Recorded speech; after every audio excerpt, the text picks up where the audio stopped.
안녕하십니까. 대관장명철학연구원 교량이육재입니다. 저희 대성TV를 시청해 주시고 구독해 주시는 많은 분들께 감사의 말씀 드립니다. 감사합니다. 이제 이름은 한글 이름이 있고 한자를 사용해서 쓰는 한문 이름이 있잖아요. 네네. 혹시 이 한글이랑 한자를 섞어서 장명을 해도 괜찮을까요? 요즘 갑자기 그런 트렌드, 그런 것이 유행되는데, 저에게 이제 무료 감명을 올리신 분이 한글을 쓰고 그 뒤에 글자는 한문을 쓰는 이름인데 그 이름 쓰면 어떠냐 이렇게 물어보는 글이 있었습니다. 물론 그렇게 쓰셔도 됩니다. 한글로 이름을 지어 쓰셔도 되고요. 한문 한 글자 이름 쓰셔도 되고, 그거는 부모님의 마음입니다. 다만 이제 길게 인생을 길게 놓고 볼 때 보통 부모님의 마음에서 많이 결정되거든요. 나는 우리 애기에게 특별한 이름을 지어줄 거야. 왜냐면 요즘 애기도 적게 나니까. 이제 부모님의 그 연령대에서 그렇게 생각하는 건데, 문제는 부모님의 연령이 바뀌면, 예를 들어 10살을 더 지난다든지 20살 지난다든지 그러면 생각이 바뀌어갈 수가 있어요. 그래서 그런 이름들이 어릴 때는 굉장히 예뻐 보이고 특이해 보일 수 있는데, 성장을 하면서는 자녀랑 조금 안 맞는 그런 경우도 있고, 예를 들어서 크고 뚱뚱한데 이름은 막 이렇게 여릿대든지, 또 아주 여린데 이름이 너무 겨나프다든지, 이제 이런 형식이 나올 수가 있는데, 그래서 어떠한 형태로든 마음대로 지어 쓸 수는 있지만 거기에 따른 그 책임이라든지 그런 부분 자녀가 고스란히 안고 가는 부분이 있습니다. 보통 그런 특이한 이름들, 한글 한문 붙여 쓰는 이름, 요즘 트렌드가 그렇게 이제 바뀌었는데, 그렇게 쓰다 보면 중간에 그 개명을 하게 되는 사례가 있어서, 예전에 한글 이름 굉장히 유행했던 시절이 있었어요. 그래서 장명수에서 한글 이름 많이 지어주고 한글 이름 많이 지었는데, 지금 한글 이름 거의 많이 보이지 않는 경우 있는데, 성공한 사람, 예를 들어 국회의원이라든지 장관이라든지 유명한 의사 선생님이라든지 하면 한글 이름 가진 분들이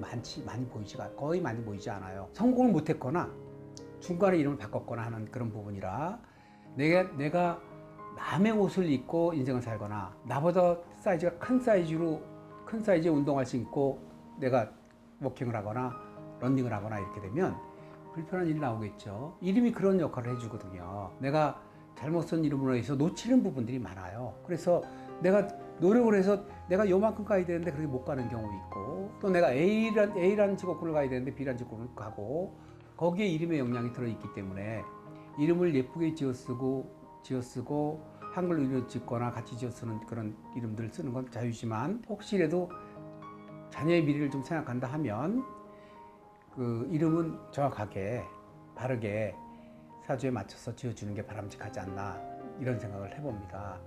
특히 이제 아빠성 엄마성 써서 막 이름을 막 하다가 다시 원래대로 회귀하는 그런 사례도 있고, 이런 것처럼 그런 트렌드거든요.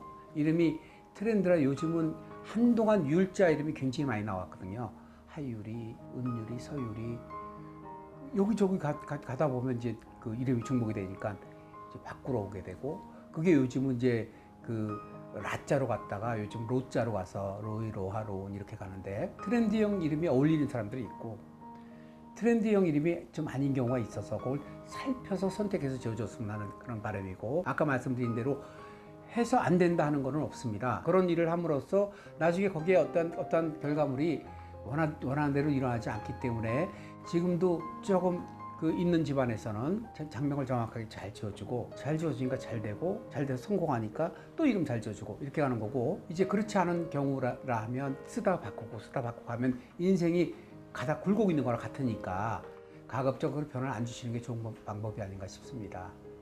혹시 한문 이름을 이제 장명하거나 개명을 할 때 숫자를 좀 사용해서 이름을 장명하거나 개명해도 괜찮을까요? 성명학적으로 이제 숫자는 가급적 좀 피하고 있죠.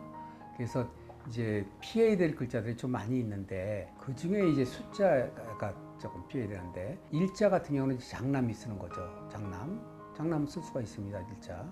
그러나 차남이 일자를 쓰게 되면 장남의 입지가 좁아져서 잘 안 돼가지고 차남이 장남 노릇하고 장남이 꼴이 아닌 경우가 많습니다. 그래서 그런 거 살펴봐야 되는데, 2자 같은 경우 또 장남이 안 쓰고, 3자 같은 경우 또 속삼에서 세 번째로 가는 거니까 그것도 너가 1등이 아니라 2등, 3등 가라 하는 거고, 사자는 또 죽을 사자다 이렇게 그런 의미가 또 들어있고 느낌이 좋지 않고 해서 숫자로 가는 것은 이렇게 유리하지 않다. 물론 이제 항렬자에 따라서 숫자로 가는 그런 항렬자가 있는데 그건 조상의 의이 들어가는 거니까 그건 받았어도 그건 무리가 없지만, 그렇지 않은 경우는 글자들이 많거든요. 8,000자가 넘는데 굳이 그 숫자를 써서 이름을 지을 필요가 없다 해서 숫자로 이름 짓는 거는 바람직한 방법이 아니니까 좀 더 좋은 글자로 이렇게 쓰고, 또 숫자가 오자다 그러면 다섯 오도 있지만 나오자도 있거든요. 옥돌오자도 있고, 또 사자 하면 숫자 4가 아니라 생각할 사자, 여러 가지 사자가 있으니까 그렇게 숫자에 그 버금하는 다른 글자를 쓰면 되는데, 이름에 쓰지 않는 숫자를 갖다가 이름에 써서 뭐야, 왜 이름 이렇게 줬어? 이렇게 그 불편한 소리 듣고 불편한 기운이 나오지 않게 이렇게 하시는 것이 방법이 아닌가 싶습니다. 한자로 된 숫자를 굳이 쓸 이유는 없다. 그렇습니다. 워낙 쓸 글자가 많기 때문에. 차라리 숫자를 좀 쓰고 싶으면 대체되는 이제 음절만 같은 대체되는 한자를 쓰는 게 더 낫겠다 싶으신 의견이시군요. 그렇죠. 이제 그런 거를 쓰는 분들은 제가 볼 때는 부모님이 기획력이 아주 뛰어난 분들이에요. 그래서 이제 남이 안 하는 걸 나는 하고 싶다, 새로운 길 가고 싶다 그러는데, 그런 경우는 자녀의 인생이 정말 남이 안 가는 새로운 길을 막 가서, 그것도 좋은 길이 아니라 조금 안 좋은 쪽으로 새로운 길을 갈 수 있는 그런 부분들이 있기 때문에, 부모님의 기획력이 곧 자녀의 막 인생과 같지는 않거든요. 부모님이 아주 청명해도 자녀가 덜 청명한 속도가 느린 경우 있거든요. 부모님을 기준으로 해서 부모님의 잣대로 자녀를 보게 되면 결과가 다르게 나올 수 있고, 부모님보다 빠른 애들이 있어요. 부모님이 폴더폰이면 애기는 스마트폰. 그렇게 성향이 틀리니까 부모님의 입장에서 너무 이렇게 그 이름을 져주게 되면 불편한 일이 반드시 나온다, 이렇게 볼 수 있습니다. 선생님, 이제 계속해서 이제 이름에 쓰는 한자에 관련해서 좀 여쭤보고 있는데, 네, 좋네요. 혹시 이제 장남이랑 장녀들만 쓰는 한자라던가 아니면 장남과 장녀들이 쓰면 좋은 한자들이 좀 따로 있을까요? 그 구분 확실히 있어서, 장남이 쓰는 글자를 차남이 쓰게 되면 장남의 입지가 좁아지고요. 차남이 쓸 글자를 장남이 쓰게 되면 자기 입지가 날 데 없어집니다. 그래서 형제 중에도 동생이 잘 되는 경우 있어요.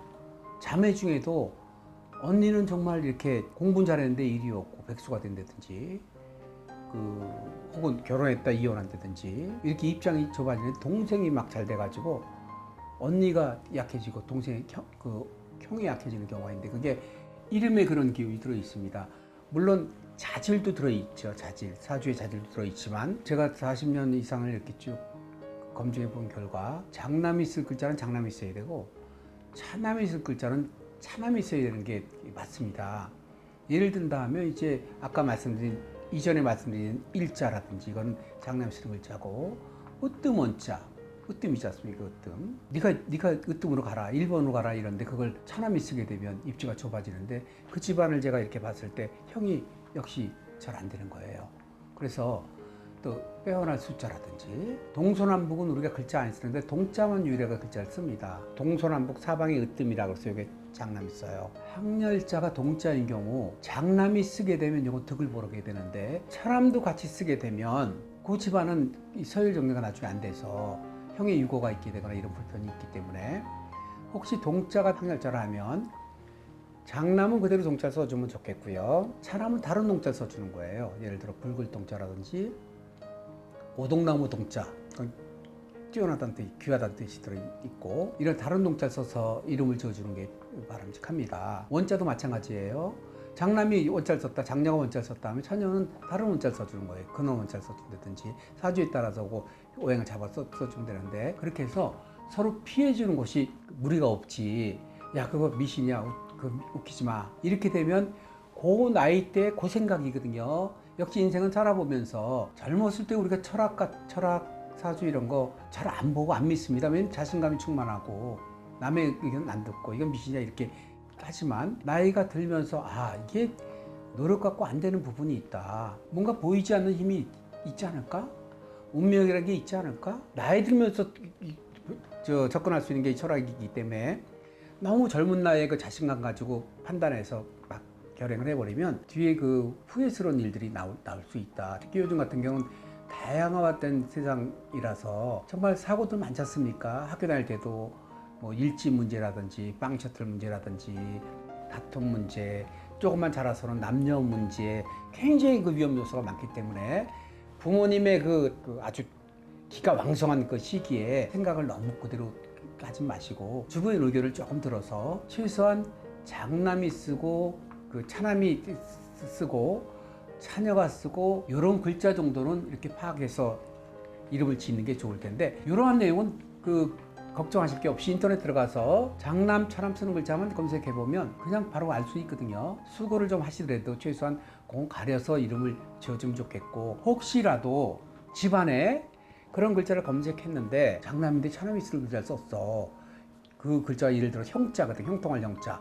요거는 장남이 안 쓰거든요. 그런 이름을 썼다든지 그럴 경우에는 지금이라도 개명을 좀 해주시게 되면 나쁘게 묶여져 있는 혹은 불편하게 묶여져 있는 걸 그럼 칠타를 좀 풀어줄 수 있는 그런 것들이 있으니까 그러한 개명을 저한테 하십시오. 이게 아닙니다. 그런 거를 조금 풀어서 편하게 인생을 살게 했으면 좋겠다 하는 생각이고 장남, 차남은 그건 쓰는 글자는 굉장히 중요하고 또 글자가 많지는 않거든요. 그런 글자가 불용한자의 범주는 글자가 많아요. 기본적으로 나쁜 글자들이 있는데 거기다가 그 파자풀이라는 사람들이 있어요. 파자 글자 가지고 파자풀이에서 이건 나쁜 이름이야 막 정해놓은 건데 저는 그런 그 파자풀이로서 하는 그 불용한자는 저는 믿지 않습니다. 왜냐면 그런 사람들은 사주된 기초가 약하기 때문에 그냥 글자 뜻풀이로 하고 그다음에 그분이 인생 살면서 자기가 검증해 본 내용이 아닌데 조금 그 글자 몇 개 보고 책 몇 개 보고 지가 막 만들어서 불용한자라고 막 하는 사람이 있는데 그거 제가 볼 때 굉장히 건방진 사람들이거든요. 많이 알면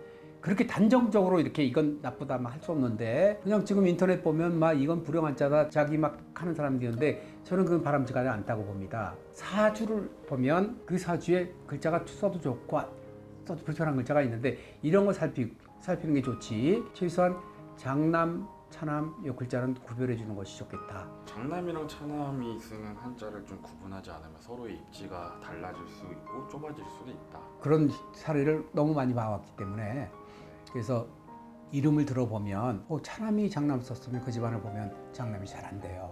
차남이 많이 사랑만 되든지. 근데 차남이 그게 좋은 게 아니거든요. 책임을 많이 지는 거고 한 사람이 좋아지지만 한 사람 책임을 갖게 되고 한 사람 약화가 되고 심지어 유고가 있고 먼저 사망한다든지. 그래서 형제 중에 먼저 사망하는데 그게 장남이다 그러면 그런 이름에 기인되는 경우를 많이 봐왔기 때문에 그런 거는 좀 살펴보는 게 좋겠네요.